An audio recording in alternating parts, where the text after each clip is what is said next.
Imagine an army so powerful. Thousands of battle-hardened soldiers, giant war elephants. A king determined to erase the most sacred sanctuary in Arabia. By every human measure, the city of Makkah had no chance of survival. Yet what happened next would become one of the greatest miracles in Islamic history. It was a moment when worldly power stood against the will of Allah, and the outcome changed history forever. In the 6th century, much of Yemen was ruled by Abraha, a powerful Abyssinian governor who had risen to authority after military campaigns in southern Arabia. Abraha was ambitious. He wanted not only political power, but lasting influence over the entire Arabian Peninsula. He dreamed of making Yemen the religious center of Arabia, drawing pilgrims away from Makkah and bringing wealth and prestige to his own kingdom. To achieve this goal, Abraha ordered the construction of a magnificent cathedral in Sana'a. Built with remarkable craftsmanship and decorated with luxurious materials, it was intended to become one of the grandest places of worship in the region. Abraha believed its beauty would attract travelers from every tribe.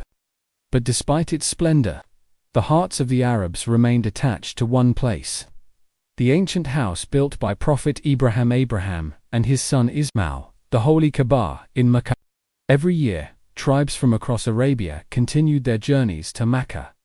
Long caravans crossed deserts and mountains, bringing trade, family reunions, and religious devotions centered around the Kaaba. Although many practices of the time had become corrupted with idol worship, the Kaaba itself still held unmatched honor among the Arab tribes. Nothing Abraha built could replace its unique place in their hearts. When Abraha realized that people continued to visit Makkah instead of his cathedral, he became determined to end the Kaaba's influence forever. He made a decision that would change history. He would march north with an enormous army, supported by powerful war elephants, and destroy the sacred house. It was a plan built on military strength, but one that failed to recognize a far greater power. Abraha wasted no time. Orders spread across his kingdom. Thousands of experienced soldiers gathered from every corner of Yemen. Blacksmiths worked day and night, forging swords, sharpening spears, and repairing armor. Horses were prepared for battle. Camels were loaded with food, water, and military supplies. The camp buzzed with activity as commanders organized one of the largest expeditions Arabia had ever witnessed. But what truly terrified people was not the number of soldiers, it was the giant war elephants marching with them. For most Arabs, elephants were unlike anything they had ever seen in battle. Their enormous size alone struck fear into every heart. Leading the army was a massive elephant, remembered in Islamic tradition as Mahmud. Towering over soldiers and horses alike, the elephants symbolized overwhelming military power. To the people of Arabia, this army seemed unstoppable. News spread rapidly from tribe to tribe. Travelers carried the frightening reports across deserts and mountains. Everywhere the same question was whispered: who could possibly stop an army like this? But history often reminds us, human strength is never greater than the power of Allah. Day after day, the army marched north. They crossed scorching deserts, rocky valleys, and harsh mountain passes. Long lines of soldiers stretched beyond the horizon.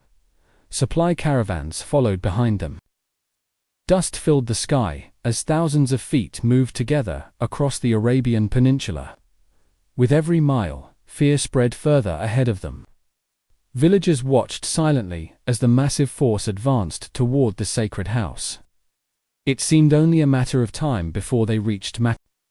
Some Arab tribes attempted to resist the invading army, but they were hopelessly outnumbered. Against trained soldiers and powerful war elephants, their resistance could not stop Abraha's advance. One by one, the tribes were forced aside. Soon, nothing remained between Abraha's army and the holy city of Makkah. The people knew they could not win by force alone. At last, Abraha's army arrived outside the sacred valley. Thousands of tents covered the desert. Soldiers established their camps. Guards watched every road leading into the city. The mighty elephants stood ready.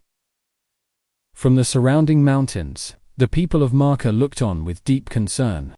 They had no army capable of defending the Kaaba, no fortress to hide behind, no weapons powerful enough to face such an enemy. Yet their hope did not rest in military strength. Their hope rested in the Lord of the Kaaba. The decisive moment had arrived, and history was about to witness a miracle unlike any before it.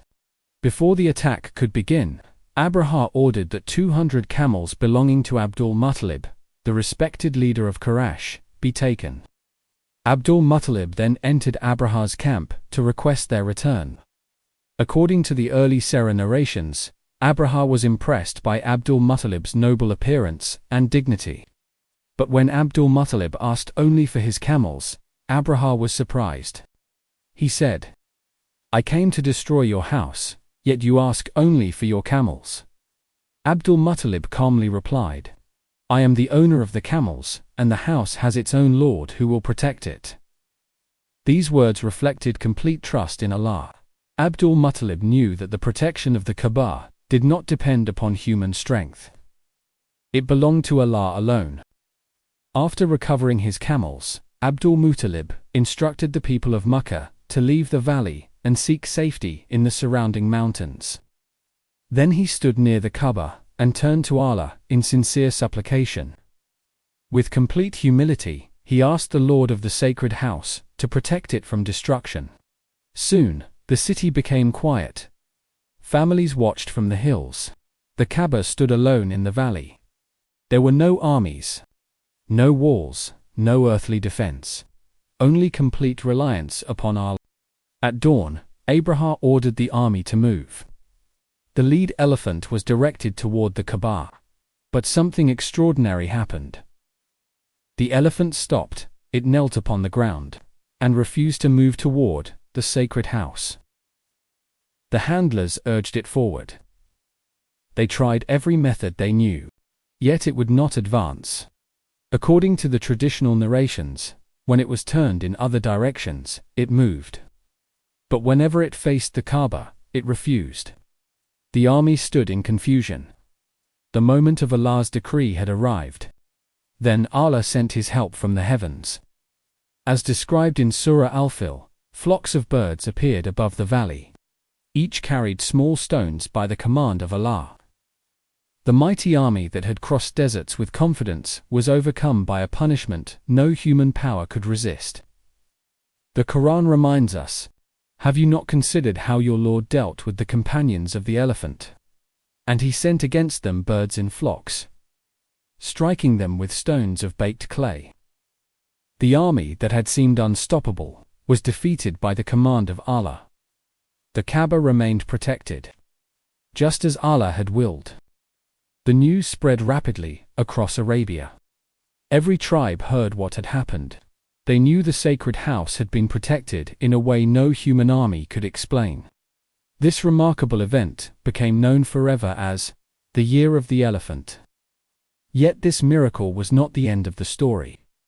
It was the beginning of a far greater chapter in human history.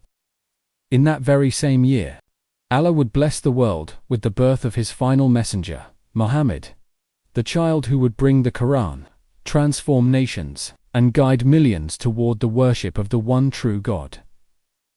In our next episode, we journey to the blessed night when the final prophet, Muhammad, was born into the city that Allah Himself had just protected.